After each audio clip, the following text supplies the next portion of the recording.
It's gonna be a good one. It's gonna be a good one.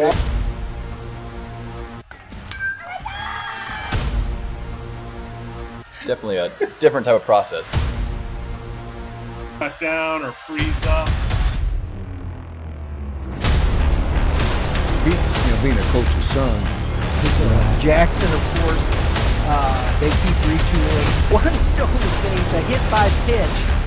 Oh my goodness. Hello everyone, welcome inside the Red Earth Production Studios for this edition of YBMcast Baseball Talk. Powered by Game 7 Baseball, game7baseball.com. Make sure you write that down, put it where you can find it. Fall ball coming up. If you're wanting to play some fall ball, the schedule should be out, I'd say, probably by the end of July, I'd imagine. I think Dave said something to that effect, didn't he, Drew? I think something like that. It may already be out. I don't know. But anyway, if you're looking for some fall ball, Game 7 Baseball is the place to go. Some great turf fields out at Warrenton, the athletic complex known as the WAC. Well, that's what we call it. So, but anyway, make sure you dial up game7baseball.com. We appreciate it. Tell Dave and Dave that Brian from YBM sent you. Okay. All right. Today he's back. We've been running all over the state for the past, 5 months now, is the guru himself, Mr. Kevin Moulder. Kevin, how you doing, buddy? I'm doing great. How about yourself? Doing well. Slowing down, got a little bit of summer left. You been on vacation yet? Not really. No, not really. You get that at the end of the summer. So try and squeeze it in before school starts. Multiple locations I've traveled around, but I don't necessarily count that as vacation. It's all been travel for baseball. So, and you're going to be traveling some more. The Future Games, the Big Daddy, coming up. You've been through the scout days. I know there's a couple of events that you use to really select. The invites are out. I'm starting to see them populate. Talk to us about this team. What are we looking at? Last year, you had some really good. Was it the juniors that won? The junior Future Games is different than the Future Games. That is, we're competing to win. It's a real. I don't want to say it's a tournament. When your goal is to win the tournament. And Team Missouri won that event, so beat the likes of Texas and California, Tennessee. I think we beat Wisconsin and Indiana on our path to the championship. So that was pretty cool. Now the Future Games, the original model, this year is going to be juniors, which is the 2027 class. That's a round robin deal where it's just 3 games. Winning is not the objective. It is a showcase event. It's real baseball, but pitchers are preset. We have it mapped out for the scouts so they know which 3 to 4 pitchers are throwing that day. They're typically throwing 2 innings an outing. Positions are rotated and, lineups are balanced out, et cetera. So it's really designed to put on the best show possible for the college scouts. And that's why it's turned into the event it has turned into. There's over 400 schools there last year. Every single Power 4 school was there. So it is a massive deal, a really cool event. Where they do a pro-style workout the first day and then followed by 3 days of games to kind of showcase these players. And it's been highly successful, and Team Missouri's done well, and lots of kids have, gotten opportunities and moved on from this team. So it's one of my favorite. It's a incredibly busy week, but a fun week of baseball and opportunity for these kids. I think it's interesting because even last year, you said the format kind of changes age, and I know it's coming back to this year because you said the juniors, 2027s, the August 1st is the first date where they can start ringing the phone. If I'm correct in that, right? Correct. Yes. And so with the portal now being as jam-packed as it is, how do these things, for these kids, and I'm not saying they're not going to go or anything. I'm just looking at the whole aspect of these things. Where do you see these things, and how is everything going to filter out as you start to move through these things, Kevin? Well, that's something we've been reacting to as a company extremely fast, and that was the invention of the Senior Future Games last year, because we've seen the recruiting cycle get pushed back. Now, most of the recruiting cycle getting pushed back is a positive thing. I'm a huge proponent of not being able to get a field a recruiting call until the August 1st of your going to be junior year. I don't think it makes any sense for freshmen and sophomores to be trying to decide where they want to go to college. Too much changes, and that's not what those young guys should be focused on. They should be focused on their academics and becoming better baseball players, better athletes, etc. So we added the Senior Future Games to there is now the recruiting cycle has just shifted back, which is a good thing. But we've got more movement from the NCAA. I think over the next 2 years, we will get into a new normal. Hopefully, we will have a set of playing rules that will stay relatively the same moving forward, and we will be in a good place when that happens. But it has been a heck of a 4 or 5 years getting to that place, and unfortunately, there have been multiple recruiting classes in a row that have been greatly affected by this, and COVID, the super senior, the bonus year was also a huge piece of that.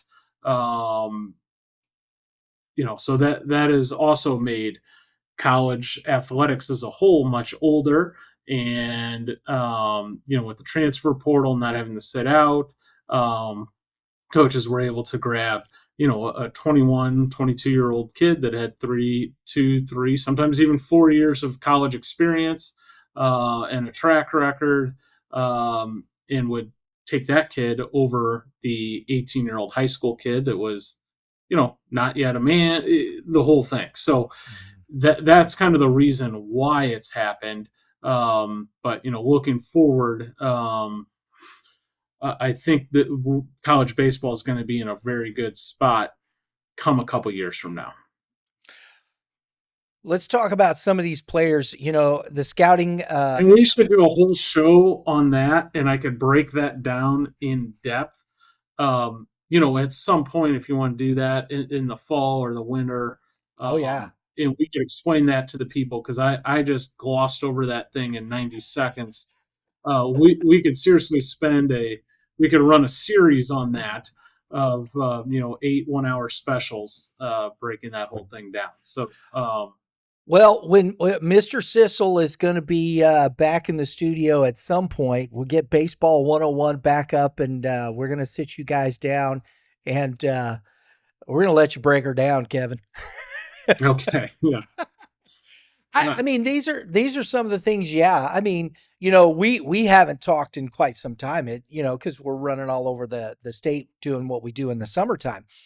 But, it comes back to this, and there's a whole nother set of parents coming into this next session and this next. So the conversation never gets outdated, in my opinion, right?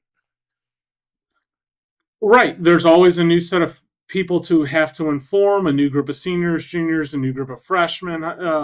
So you have to keep informing. And in fairness, even if you knew the rules, even if you had a son that is now a senior in college, games change since your son was in high school from a recruiting standpoint. So you need a refresher. You need to be up to date. And quite honestly, I've needed refreshers. Everyone has. It has changed, and even the college coaches that I talk to often don't. They're up to date, but it has changed so quick that they're not even sure of the exact rules or what they're going to be like the following year. I mean, I feel bad for some of these college coaches, especially you looking at the JC and the Division II, Division III, who are catching a lot of this, and Division III is completely different because of the fact that Division III in the past, as far as I know, they still don't give away athletic scholarships. Athletic scholarship. Right? Correct. Yes. So there's differences in what do you understand about that and where do you go? And I feel bad for these coaches, but because you're just trying to coach baseball, aren't you? Feel bad. The coaches end up having to be the bad guy in some of these situations, and truthfully, they're just carrying out the orders of the NCAA and Congress, quite honestly. So it's not necessarily their fault, but they're kind of the people put in charge of making some of these tough decisions, and we've seen it impact quite a few kids across the state, and especially even locally. And speaking of the GAC and whatnot, some late decommits and whatnot, and that's a byproduct of what's happening with these rules. Just a few off the top of my head. Recently, Xander Schmidt, he left KU. He's at Drury now. And I mean, Xander Schmidt is a D1 level player at Drury. He's a great player. Yeah. Very good player. Yeah. And, the benefit of Drury, Division II, a good, I mean, don't get me wrong, folks. Drury is a very good Division II program and playing in a very difficult conference. So and I think the thought process here is changing, and you're seeing some of these things. Recently saw, and we've seen him out at the PCDL, is Jackson Vaughn. He's getting healthy, coming back off the hand injury. My goodness, Kevin, that kid can just hit. He can really hit. That's a Division I level hitter. He was a future gamer. So that's what we think of him, and he's a very good player, and fell victim. I believe Wichita State cut their entire freshman class. They had a tough season, tough spring, and are hammering the portal to try to turn things around quickly in a 1-year turnaround. So just kind of the way of the world, and it's unfortunate. I don't love to see it, but that's how everyone's doing it these days. And by rule now, Division I's have to be down to 34 man rosters by December 1st if they opt into the revenue sharing, which all bigger schools do. So these are the effects. Yeah. And, in Wichita State, they're in Conference USA now. Am I correct? No, they're in the American Athletic. Okay. It's one of the better baseball conferences in the country. It's a phenomenal baseball conference. So you understand why they did what they did, because you're competing in this big time conference. You got to be able to compete where you go, and if you're just got a bunch of freshmen coming in, and this is the conversation I've had with a lot of different people, are you going to take this kid that's had this fantastic season, coming in as from a junior as a senior, who has played against this competition, whatnot, mature, this, that. Yeah. Yes, you are. And I don't care if you don't think that way. I don't think it's very smart as a coach either, right? Right. No. Yeah. And that's, these coaches are put in impossible situations, and, they were recruiting not knowing the rules. It's not like, they've played part of the game basically, and then someone changed the rules on them halfway through, and now they have to go make changes to their roster to become compliant within those set of new rules. Exactly. I just saw Brendan Pyle Recently, he decommitted, right? Now that one is a different situation. His coach that recruited him left, and so I think Brennan did that on his own. And I won't speak for. It'll be interesting to see what happens. I'm sure Brennan will commit. In the coming months. We'll see where that coach ends up, and if Brennan files him there, or he obviously is open to anyone to recruit at this point. But I think that's a little different. But yes, you do see that. I think there's going to, the players that I've seen that are out there, there's going to be some really interesting things, and so late. How do these kids get into some of these places where some of these junior colleges have made commitments and whatnot? That's the tough thing, I think, that you see from this, is how it has created some of this uncertainty. We'll put it that way. And I think, and you can see it on some of the kids' faces, some of the uncertainty, and I want to continue my career, but how does that look this year? And I think that's going to be the difficulty over the next couple months as we start sorting this out. Yes, absolutely. So, future games, summer scouting. We got some high school kids. I've seen some pretty doggone good names, Kevin, heading to the future games, buddy. Yeah, we're really excited about it. Obviously, the one positive byproduct of the kids not being able to commit till their junior year, there's only one player in the 2027 committed that was grandfathered in, and that's Chase Stieferman, who's committed to Mizzou from Capital City, the left-handed pitcher and hitter. Very good player, but 3 years ago there had been 18 kids or so committed to Division I programs already. Now this year that we just have Chase committed, and super excited. A lot of familiar names. Behind the plate, Carson Ludhauser from Eureka is coming. Andrew Maltzby from Staley. Those are our first couple of catchers. In the middle, Cole Chambers from St. Louis U High is going to two-way. Peter Nixon from Rockhurst. Very good middle infielder. Brady Yates from Glendale High School has been on the scene, really making an impact at the varsity level since his freshman year. His first team All-State as a freshman. Max Partney, big left-handed hitter, has been highly successful down over at Hillsboro. Cam Miller from Nixa. Nixa had a great season this year, and we heard a lot about Caden Cloud and Wyatt Vincent and Jackson Gamble. Well, they had some good young guys in there mixed in as well.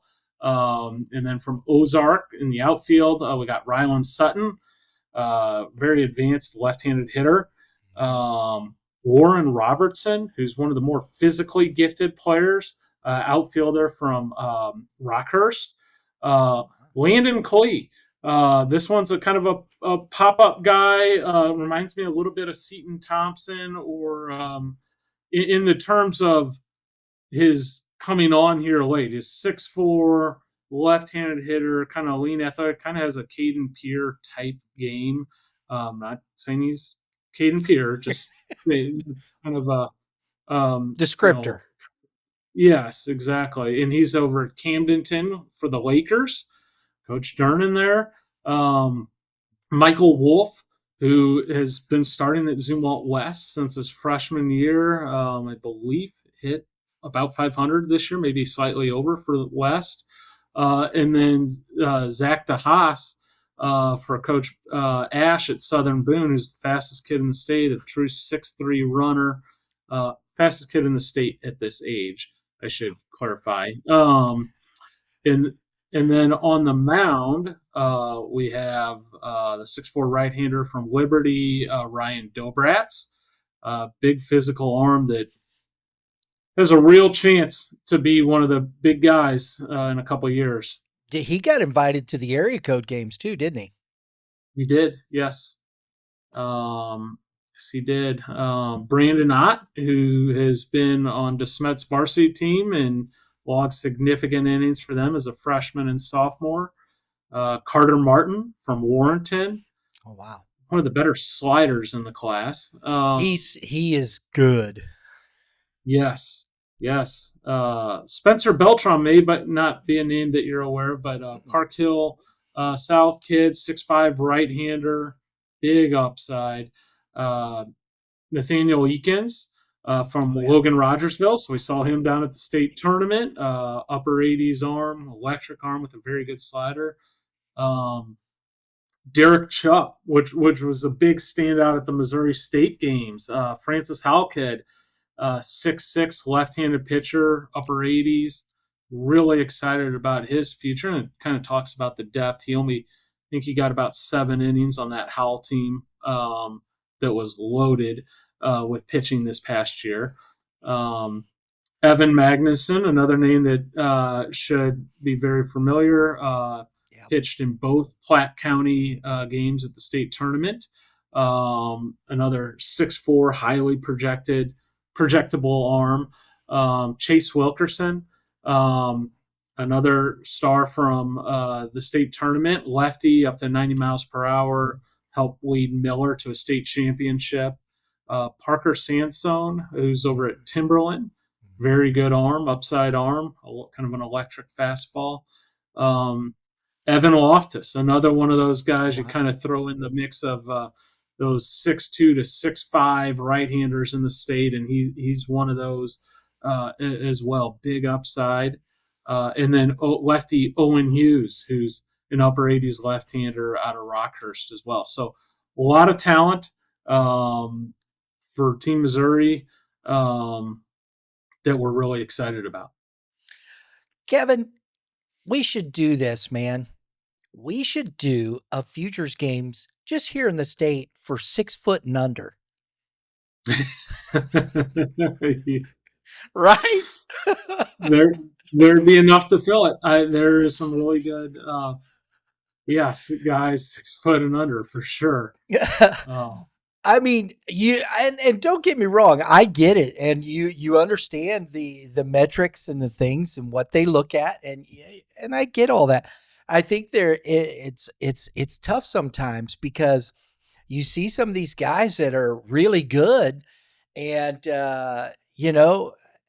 size is going to play over because that's where people are looking at and whatnot. I find it interesting, and this is what's tough sometimes, Kevin. And I make light of it, but we all understand what the thought process is, and right, wrong, or indifferent, it's just the way it is. I don't worry about it. But it was funny. I'm watching the Dodgers and Astros the other day, and the Dodgers are just getting pummeled by everybody right now, including the Brewers. But what was interesting is the Gusto guy that was pitching the other day. Did you hear that story about him? It was so interesting. He was cut from his high school team because he couldn't throw hard enough. Went to junior college and pitch. He was in the low 80s. He was going to get cut. They had an injury. They brought him in. He stayed. He worked to 2 years. By the end of his 2 years, he grew like 5 inches and is throwing 95. Yes. I understand that sometimes those are outliers. I get that. And I understand that. But it happens still. And I think this is where sometimes kids give up on themselves maybe a little too early. Don't you agree? 100%. And I see that every single year for firsthand. And you don't have to be tall to be good at baseball. Like Michael Wolf is sub 6 foot and one of the better hitters in the area. Now, for the pitchers, that's a little different. You still see them, but a lot of these kids are kind of later developers. So it is interesting. But every single year there are those kids that, we say pop or have that big jump through an off season and gain, multiple miles per hour on their fastball, etc., and take massive jumps. So yeah, and like Derek Chupp would be an example kind of that guy that was, uh, had he been on a different high school team, he probably is a varsity guy. But at Francis Howell, he kind of gets squeezed out, has grown a bunch, and now is starting to pop. But then there's a couple guys that'll be, a couple years behind him in the development process. And so what the future games is the kids that are ready at this moment. It doesn't mean that those kids that weren't invited won't end up being better or end up being big leaguers one day. So it is, it is an interesting, thing. And here's a kid that this happened to, a kid that did not get invited to the future games, that has absolutely exploded over the past year. Luke Condren from MICDS.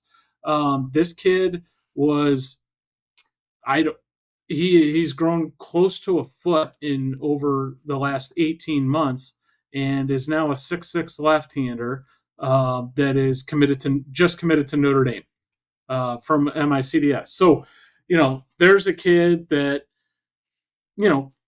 was fine. It wasn't like he was bad, but he was certainly not a kid that ACC and Power 4 schools were interested in 1 year ago today.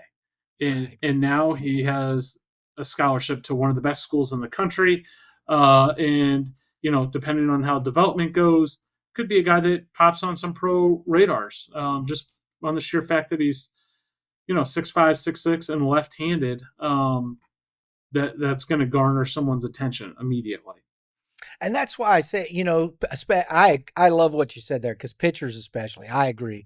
Because, you can, don't put it off. You're 5'10", 150 pounds. Just because you throw in the low 80s right now, get to college, see what happens. Don't just, let it go, because you never know. You just don't know. And especially if your mom and dad are tall people, and sometimes genes it doesn't mean you won't have a late growth spurt or something like that. So I think it's interesting as we talk about these things. I think people sometimes get discouraged by, like, I'm not that guy. Well, no, not right now. That doesn't mean you can't be or won't be, right? Right. And then, to be real honest with you, a lot of times just the taller, more projectable guys get the first opportunities, and not necessarily with me, although that generally happens with the future games, but with the colleges and the pro scouts, and we call them prove it guys. And, a guy like JoJo Romero, who's pitching, having a big league career, or, there are all sorts of those type of guys out there that I guarantee weren't the most highly ranked or highly rated or heavily recruited type guys. And they keep working, they keep hitting, they keep getting outs, they keep putting up numbers and prove it year after year, and they pass those guys by. They get the first opportunities because of their physical tools or how they look and whatnot. And at the end of the day, it is about getting outs. It is about hitting. It is about getting it done. And in the long run, that's what will win out. But people are always going to look for that next Bryce Harper, Shohei Ohtani, et cetera. And that's what those dudes look like. Yeah. And you know what? I think that's fair. I really do, because you see that they're athletic, they have all that. But if you're not that person yet, have some dog in you at least, man. Come on. Yes. Yeah. That's all. Have some dog and keep working. Just keep working. Also with the summer scouting, and we've got a lot of this stuff coming up, and I'm very excited about it. The 100th year of American Legion Baseball, the centennial celebration, we're involved in that. Don't miss out. Summer Bash on the 22nd. We're going to be celebrating. We got some cool stuff coming up. And then we're heading over to Sedalia for the state championships. And one of the two teams that I think are at the forefront that'll be battling it out. There's some good teams, but Ellsbury is backloaded. You saw one of the kids recently from that's on that Ellsbury team. Timmy Emmons was at. Wow, very toolsy player. Really good runner. I mean, he lit it up the whole workout. 6'4" runner on the mound. Also got up and was mid-80s fastball.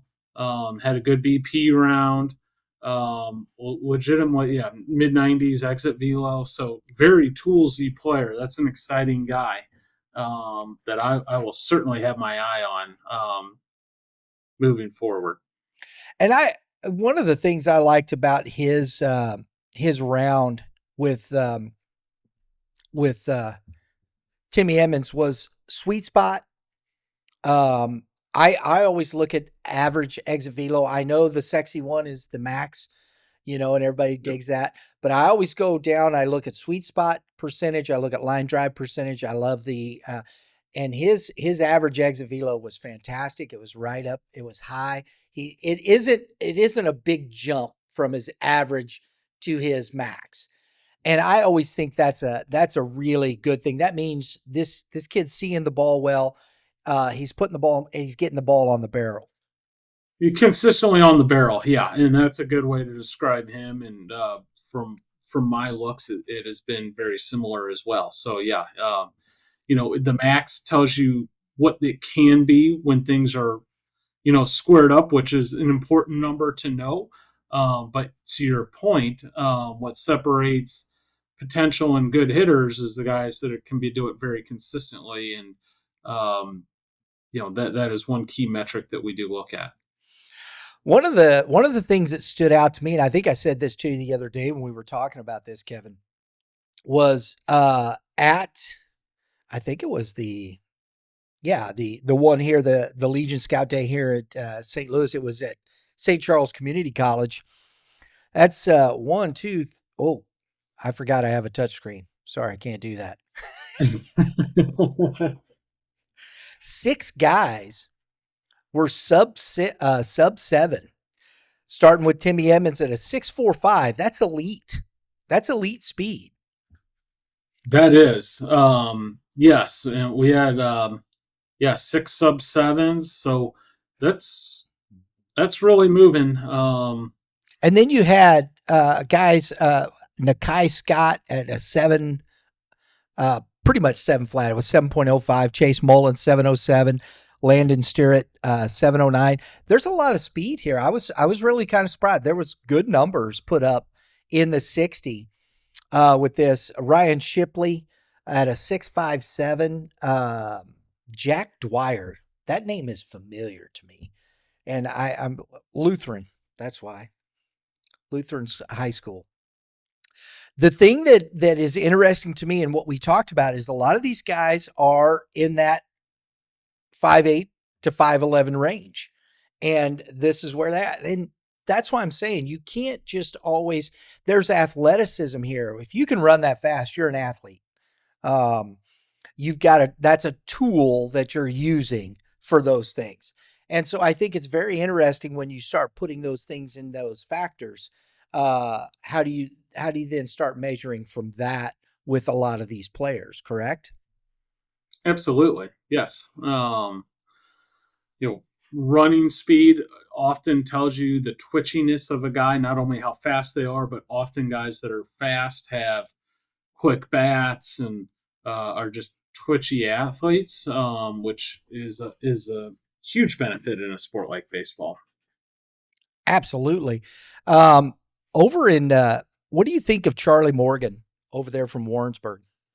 Warrensburg, great, very good player, and we've known Charlie for a good while. He participated. We split the Legion Scout Days up this year because we had a good number of players coming from the west coast of Missouri over in Kansas City. So, we did 2 of them. He was a Warrensburg High guy. Participated in the Kansas City one, but all around good baseball player. kind of a winning type baseball player, if you will, Brian. Does a lot of stuff to help you out. Maybe not elite at anything, but very good at a lot of things. And those are good players to have on your team. Absolutely. Absolutely. Over from there, you had a couple guys. He ran a 6'7", and Blake, was it Abbey? Is that the way that's pronounced? Kid from Sedalia, Cole Camp High School. I've never heard of that high school. Where's Cole Camp High School? Cole Camp. That is kind of in that western central part of the state. Yeah. And these are teams like the Travelers. That's a good Legion program. Connor Spinagle is the head coach over there. I'm looking forward to seeing that team and what they can do. They've put together a really good program for the last 4 or 5 years. They win a lot. They're successful. They have a lot of really, just, as you say, good players.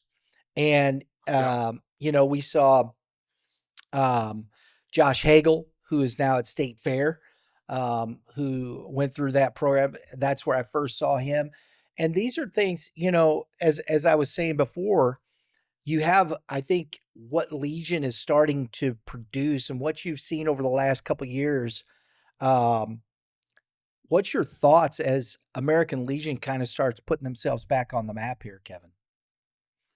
Yeah, I think they've done a good job kind of regrouping. And, American Legion has been around for, like you said, 100 years. So great history.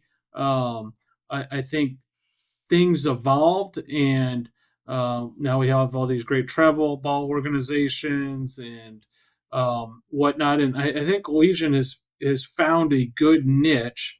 And oftentimes you see these in the smaller town communities that will have really strong Legion programs, and it affords kids opportunities to play locally. And then, we've done fairly well, as a state with our Legion programs representing our, on a national scene.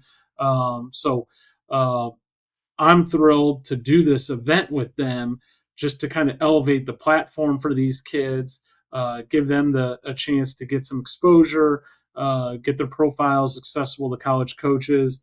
So I'm thrilled that we were able to work this out with the American Legion and provide these opportunities. So these kids can play American Legion baseball and still get, access to a lot of these colleges as well. Because there aren't a lot of colleges coming out to the Legion games at this point. So the recruiting has gotten so concentrated. Things like the Future Games, where they can come see a lot of the top players all in one spot, which makes a Legion game tough, because a lot of times they're in rural areas and it's just 2 teams playing one game in one night, and then that's it. And now with these showcase tournaments, you get all the top players in one spot. They're going to play a tournament over a couple days. Boom, they pop in, the colleges pop in, watch all these kids, and then they're out. That's kind of how recruiting has morphed into, if you will. Well, and two, one of the things I think that's very cool about what I've seen over the last few years, and I'm seeing this happen, especially because American Legion is 19U. Okay, so you could be a freshman in college, coming off your freshman year at college, and come back and play Legion ball. And I'm seeing a lot of this happen. And Ellsbury is one. A lot of those guys from that last year's team that was like 36-4 are back this year. Avon Weaver, that was at UCM, he's back pitching. You've got Jackson Ryder came back. Gavin Woodson from down at Mineral Area is back. Brady Creech came back. You have Timmy Emmons on that. Warren Conrad, the kid played in center field for Winfield. Very good baseball player. And they've gathered all these kids back to make another run, because you win the state, you had to, and this year, just an FYI, we're going to do this. We're looking forward to it. We're going to be live streaming the Mid-South Regional on Youth Baseball Midwest this year, Kevin. That is awesome. Tennessee, Oklahoma, Louisiana, Arkansas, Mississippi, Kansas, and Missouri. So I'm really looking forward to seeing all these kids come in from these different states. And Louisiana, that Bossier team, the Bossier Phillies, they're fantastic. They had 5 D1 kids on that squad last year that was up here playing. Tupelo, post 70 out of Mississippi, they won it last year, and they're looking pretty strong again this year as well. Is this at Washington? Yep, at Ronsick Park. Okay, Yeah. great. It's a great venue. Yeah, and if you get a chance, come down and watch some really good baseball. I mean, and Ellsbury was in that last year. They finished in the Final Four. I think they lost to Louisiana it was either Mississippi or Louisiana in that. That's where they bowed out. But what is cool is if you win that Mid-South Regional, they take that team right from there, put them on a plane, and fly them to Shelby, North Carolina. That's awesome. They don't pay for it. The American Legion pays for that. That's yeah, right. Not to mention you're going to be all these games you got ESPN Plus, and then the championship is on ESPN U. So it's a big deal, and I think more people should know about it. And especially, here you have a pitcher that's at a JUCO, and you go and perform at a high level on ESPN, and you get seen a little bit. There's still some more opportunities as even a collegiate player, especially in the framework that we have now. And so I think these guys are taking some advantage of opportunities that they have to play at a high level still and move into some of those things. So I think there's a still that space where Legion is still making that impact as well, Kevin. Absolutely. That's really cool. And yeah, great thing for our state, and that they're able to have that at Washington. Very cool. Yeah, this is the second year. They did it last year. They have it the last year they're hosting that there. So I'm excited that we get a chance to live stream that. It's like 15 games in 4 days. So it's going to be a lot of baseball going on. But that's August 6th through the 10th over at Ronsick Park in Washington. So make sure you mark that on your calendar. Come down, see some baseball. And looking forward to it. So, folks, tell us what you think. We got a lot of stuff going on. The summer's starting to wrap up, I guess, is what you would call it. We'll be heading towards football in about a month, right? It'll be about that. Yeah, I actually looked at the calendar and noticed that this week, Brian, is actually the halfway point for summer break, at least for my kids. We have as many weeks in front of us as we have behind us for summer break. So, but yeah, football camp and all that stuff will be getting rolling for these high schools.